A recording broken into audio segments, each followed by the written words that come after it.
Haleluya, terpujilah nama Tuhan. Shalom kerinduanku Church. Senang jumpa kembali bersama dengan setiap saudara yang menyaksikan renungan pada hari ini. Di pagi, siang, sore, malam hari ini bersama dengan saya, Pastor Binsar Nikodemus.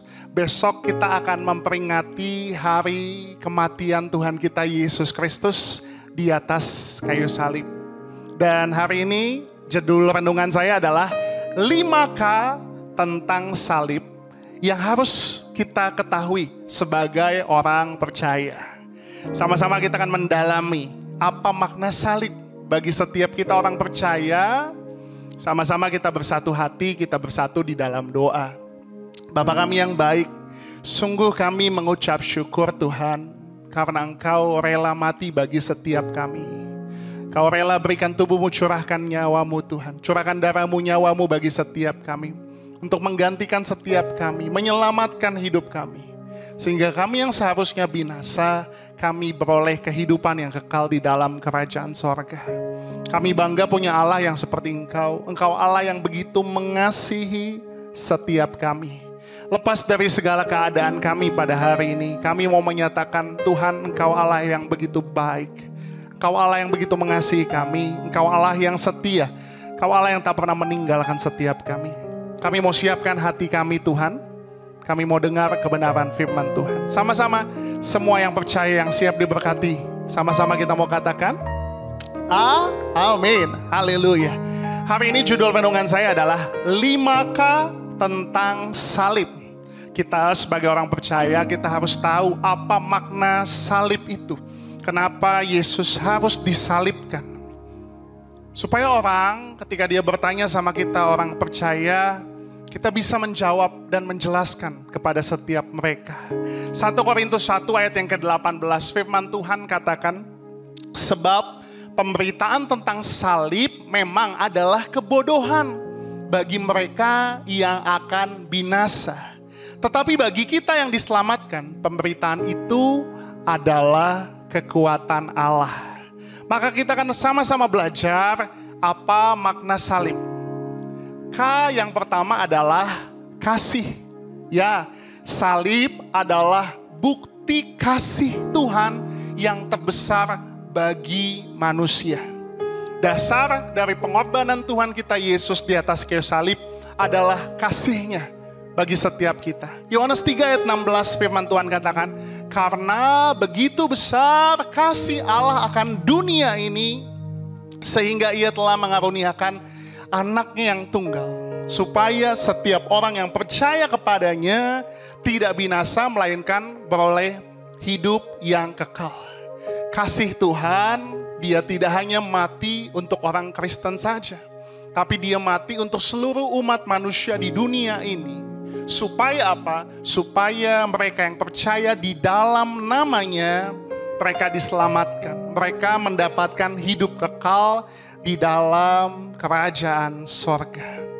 Kasih Allah di atas kayu salib gak hanya sekedar di mulut saja, tapi ini adalah tentang praktek pengorbanan yang sejati. Yesus gak hanya ngomong doang Dia sayang sama kita, tapi Dia buktikan kasih-Nya bagi setiap kita. Kasih Tuhan tidak bersyarat. Allah gak menunggu kita untuk kita menjadi sempurna dulu, untuk kita dikasihi sama Tuhan. Allah gak menunggu kita untuk hidup suci dulu untuk dikasihi. Tapi firman Tuhan sangat indah dikatakan Dia mengasihi kita, bahkan Dia mati untuk kita ketika kita masih berdosa.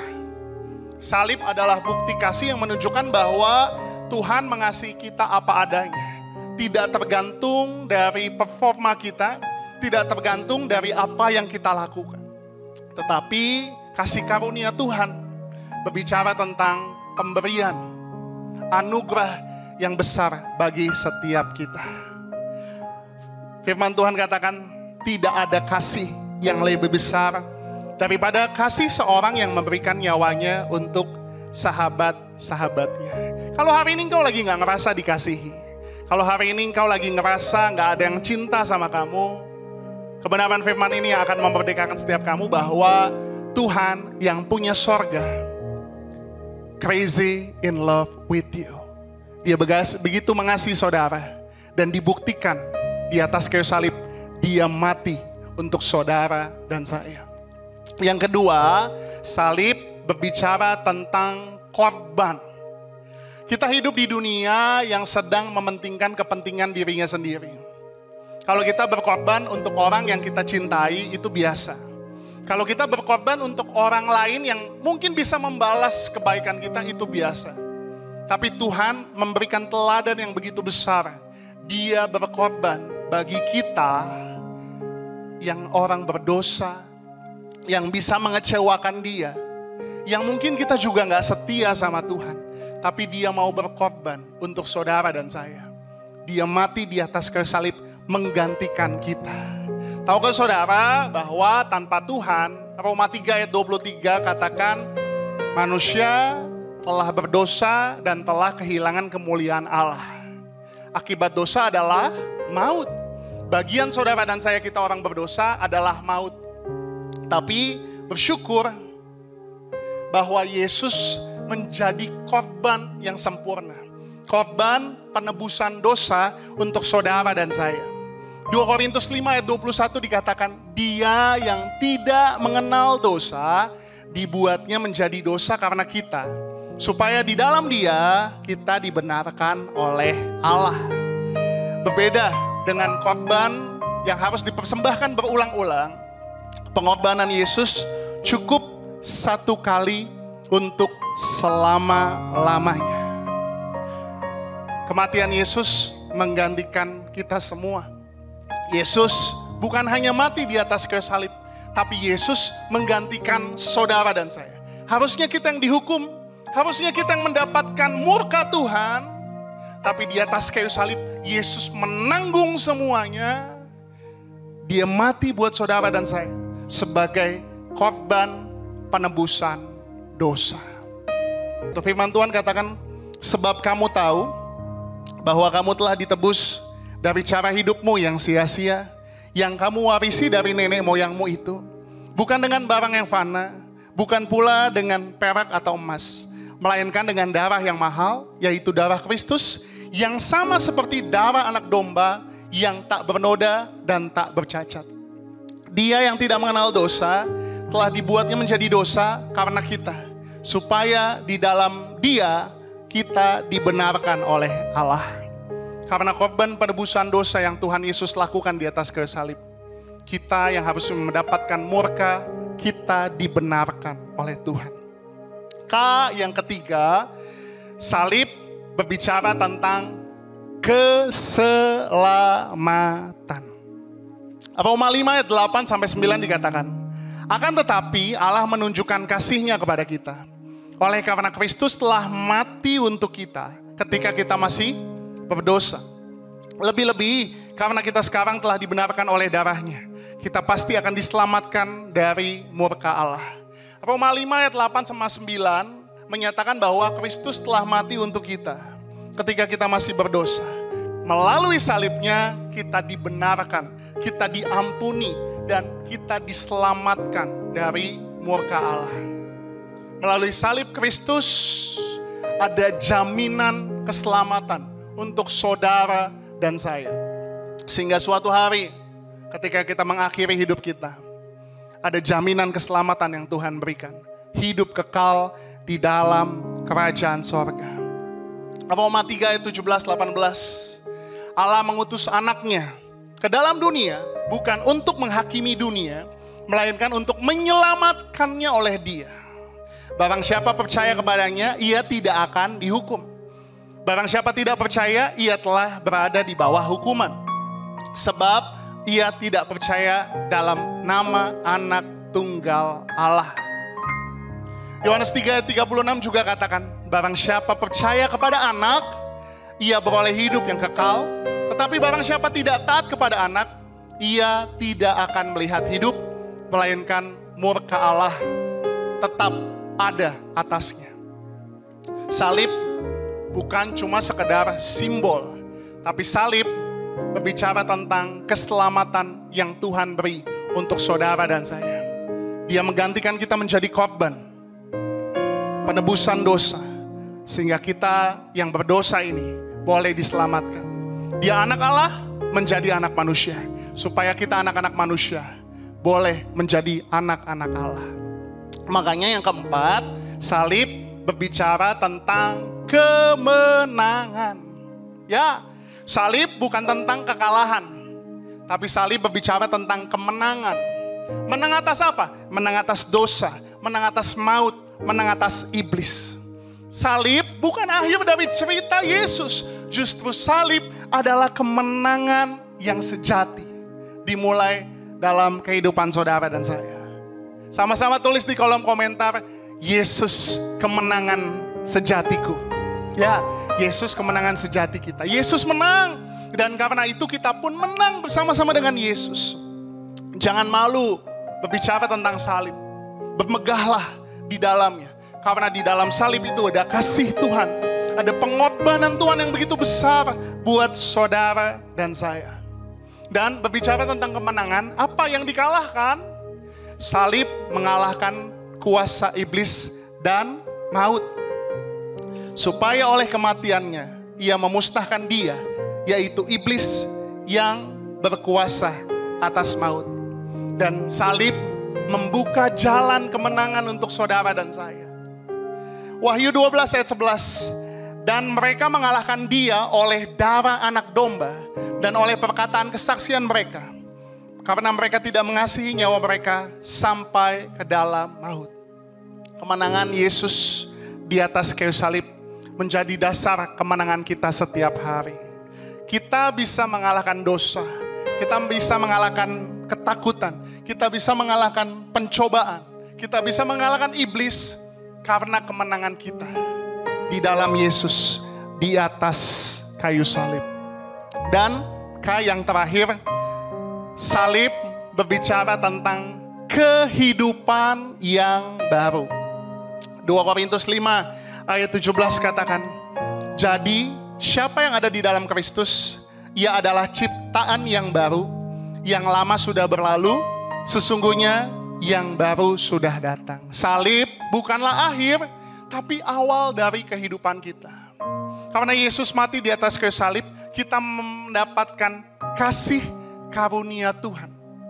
Kita yang harusnya nggak selamat, kita diselamatkan oleh karena pengorbanan Tuhan Yesus di atas kayu salib. Maka melalui kebangkitannya, kita mendapatkan kehidupan yang kekal dan kita dijadikan baru.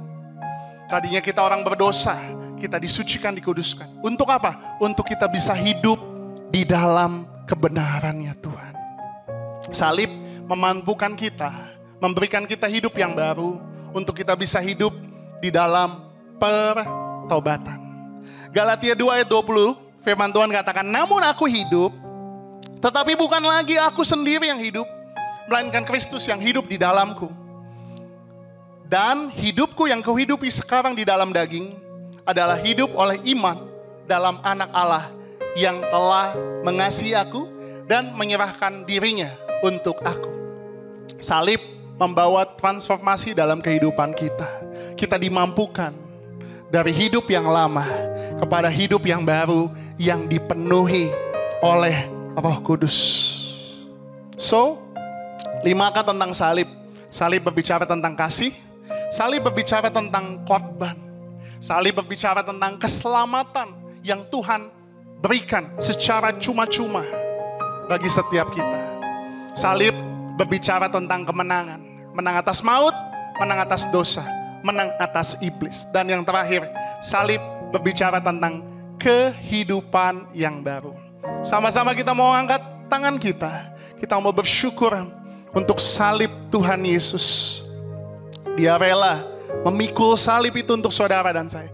Dia rela disiksa, dia rela dihancurkan, dia rela diremukkan. Bahkan dia rela dipermalukan, dihina di atas kayu salib. Karena kasihnya yang begitu besar bagi setiap kita. Sama-sama kita naikkan ucapan syukur kita. Menyambut hari Jumat Agung ini. Kita mau bersyukur untuk pengorbanannya. Dan kita mau merayakan kemenangan yang Tuhan berikan buat saudara dan saya. Makasih Tuhan. Terima kasih Tuhan. Haleluya. Terima kasih Tuhan. Haleluya. karya terbesar dalam hidupku, pengorbananmu yang selamatkanku.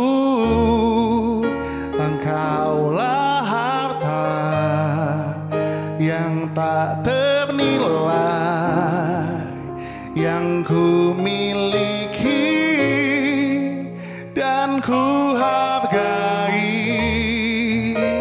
Yesus, Engkau ku kagumi.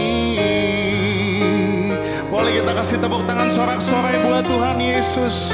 Karya terbesar dalam hidupku, pengorbananmu yang selamatkanku.